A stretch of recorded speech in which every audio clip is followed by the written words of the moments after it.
Remarks of the President to the American Newspaper Publishers Association, Waldorf-Astoria Hotel, New York City, April 27, 1961. Mr. Chairman, ladies and gentlemen, I appreciate very much your generous invitation to be here tonight. You bear heavy responsibilities these days, and the article I read some time ago reminded me of how particularly heavily the burdens of present-day events bear upon your profession. You may remember that in 1851, the New York Herald Tribune, under the sponsorship and publishing of Horace Greeley, employed as its London correspondent an obscure journalist by the name of Karl Marx. We are told that foreign correspondent Marx, stone broke, and with a family ill and undernourished, constantly appealed to Greeley and managing editor Charles Dana for an increase in his munificent salary of $5 per installment, a salary which he and Ingalls ungratefully labeled as the lousiest petty bourgeois cheating. But when all his financial appeals were refused, Marx looked around for other means of livelihood and fame, eventually terminating his relationship with the Tribune and devoting his talents full-time to the cause that would bequeath to the world the seeds of Leninism, Stalinism, revolution, and the Cold War. If only this capitalistic New York newspaper had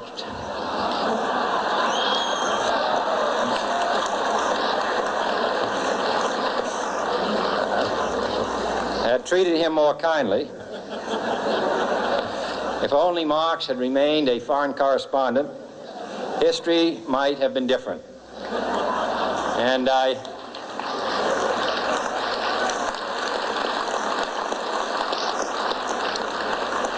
hope all publishers will bear this lesson in mind the next time they receive a poverty-stricken appeal from a small increase in the expense account from an obscure newspaper man.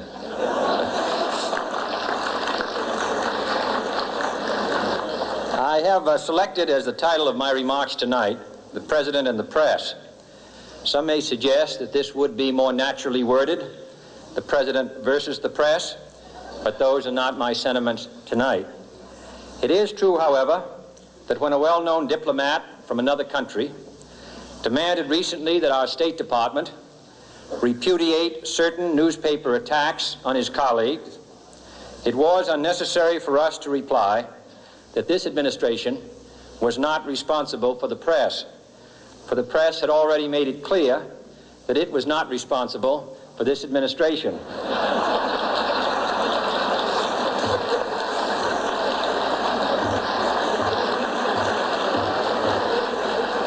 Nevertheless, my purpose here tonight is not to deliver the usual assault on the so-called one-party press.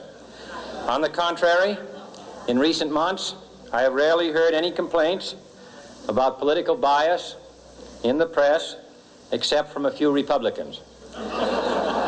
Nor is it my purpose tonight to discuss or defend the televising of presidential press conferences. I think it is highly beneficial to have some 20 million Americans regularly sit in on these conferences to observe, if I may say so, the incisive, the intelligent, and the courteous qualities displayed by your Washington correspondents. Nor, finally, are these remarks intended to examine the proper degree of privacy which the press should allow to any president and his family. If, in the last few months, your White House reporters and photographers have been attending church services with regularity, that has surely done them no harm.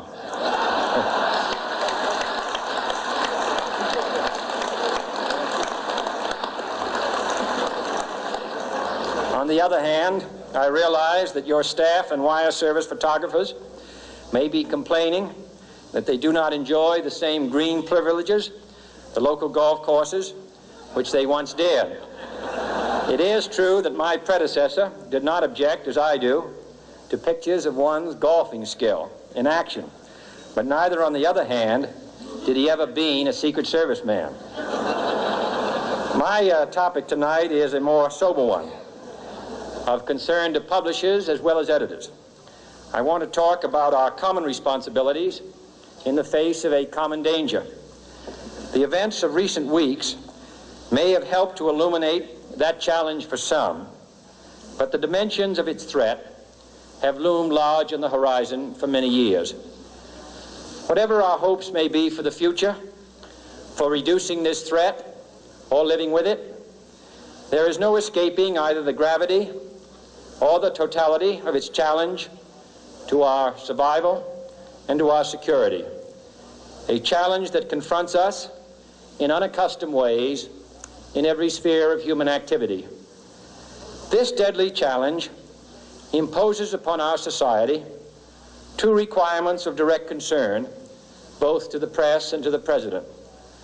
Two requirements that may seem almost contradictory in tone, but which must be reconciled and fulfilled if we are to meet this national peril. I refer first to the need for far greater public information, and second, to the need for far greater official secrecy.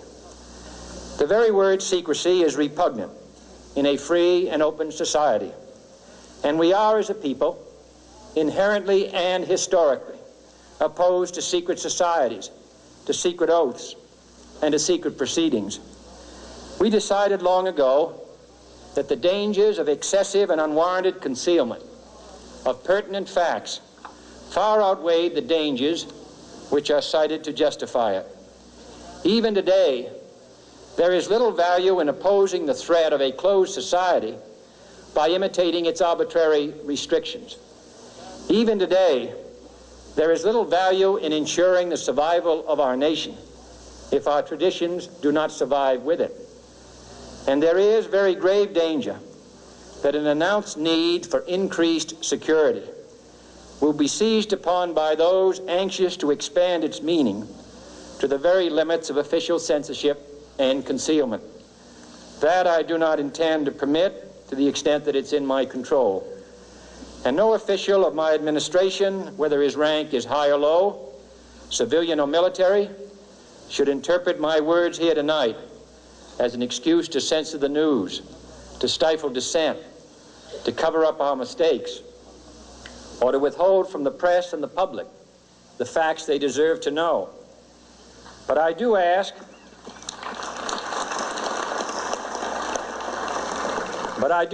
every publisher, every editor, and every newsman in the nation to re-examine his own standards and to recognize the nature of our country's peril. In time of war, the government and the press have customarily joined in an effort based largely on self-discipline to prevent unauthorized disclosures to the enemy. In times of clear and present danger, the courts have held that even the privileged rights of the First Amendment must yield to the public's need for national security. Today, no war has been declared, and however fierce the struggle may be, it may never be declared in the traditional fashion. Our way of life is under attack. Those who make themselves our enemy are advancing around the globe. The survival of our friends is in danger, and yet no war has been declared. No borders have been crossed by marching troops. No missiles have been fired. If the press is awaiting a declaration of war before it imposes the self-discipline of combat conditions, then I can only say that no war ever posed a greater threat to our security.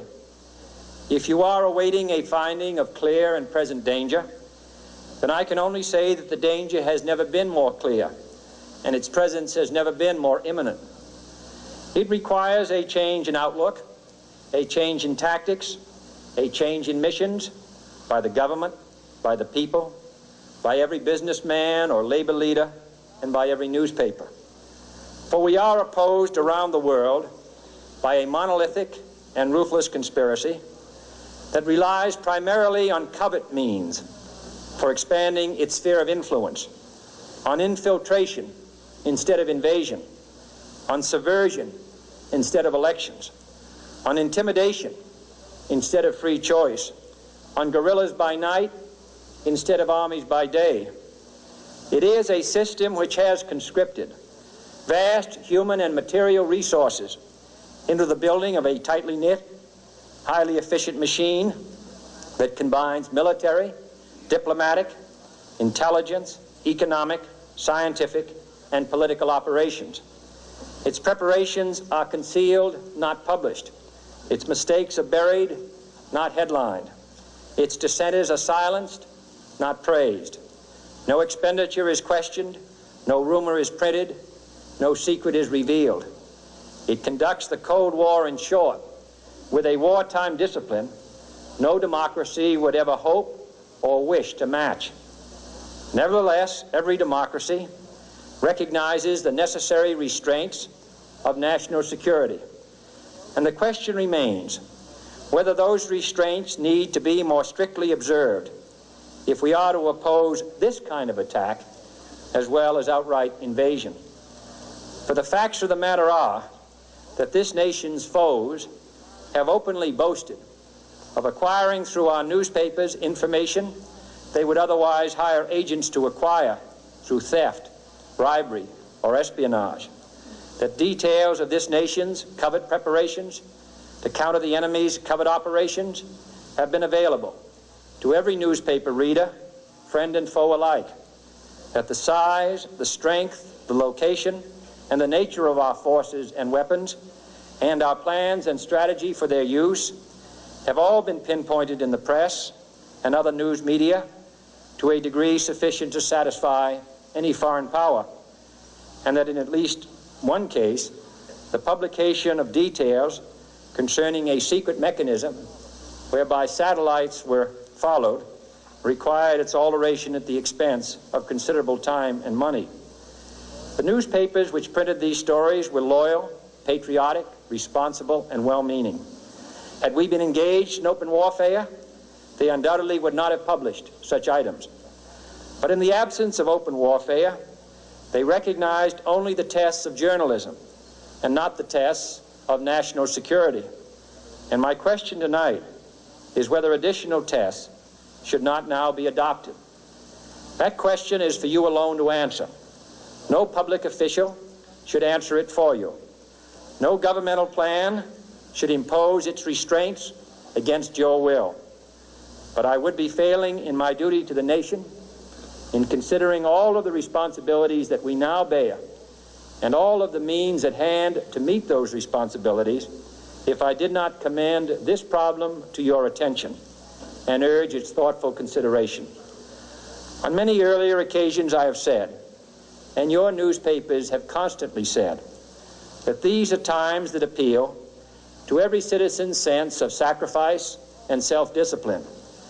They call out to every citizen to weigh his rights and comforts against his obligations to the common good. I cannot now believe that those citizens who serve in the newspaper business consider themselves exempt from that appeal. I have no intention of establishing a new Office of War Information to govern the flow of news. I am not suggesting any new forms of censorship or new types of security classifications. I have no easy answer to the dilemma that I have posed and would not seek to impose it if I had one.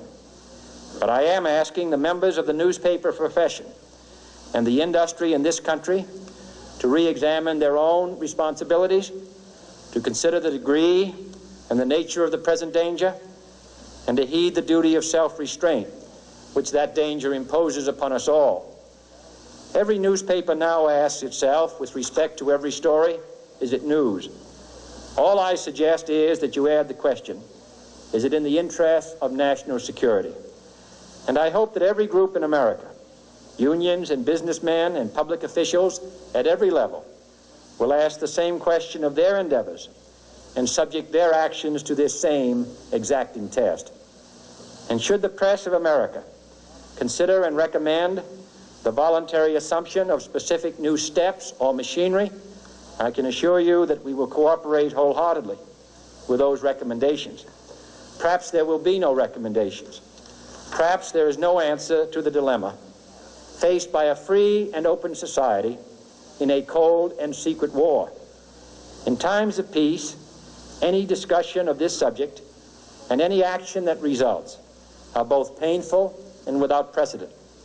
But this is a time of peace and peril, which knows no precedent in history. It is the unprecedented nature of this challenge that also gives rise to your second obligation, an obligation which I share, and that is our obligation to inform and alert the American people, to make certain that they possess all the facts that they need and understand them as well, the perils, the prospects, the purposes of our program, and the choices that we face. No president should fear public scrutiny of his program, for from that scrutiny comes understanding, and from that understanding comes support or opposition, and both are necessary. I am not asking your newspapers to support an administration, but I am asking your help in the tremendous task of informing and alerting the American people. For I have complete confidence